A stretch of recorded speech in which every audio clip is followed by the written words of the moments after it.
The next task says, in the expense worksheet in cell F54, create a formula that gets the average of each event item cost using the data in the actual column heading in column D. Exclude the total rows.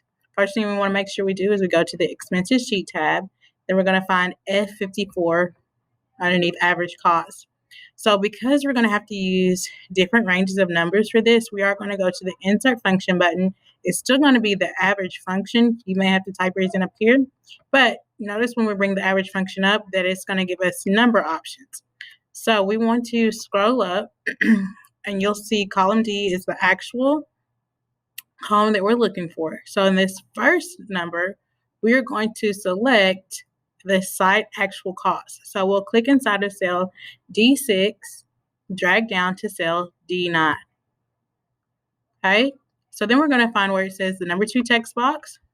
We're going to click inside of where it says decorations. Click inside of cell D13, hold your mouse down and drag to D17. Next, we're going to go to number 3 text box. We're going to go to the next group. Publicity, click inside of cell D21, hold your mouse down, drag to D23. Text box number 4, click inside of cell D27, drag down to D30. Text box number 5, click inside of D34, drag down to D37. Okay, so we're out of text boxes. I need to push the tab key to create a number 6. So that was a tab key, T-A-B-E. We're going to click inside of cell D41. Uh-oh, I did the plus sign. I need to make sure that's not on there.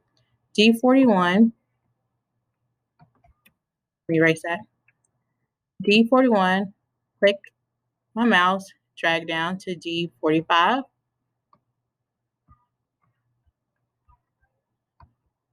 And then my last one, I'm going to push the tab key again for number 7.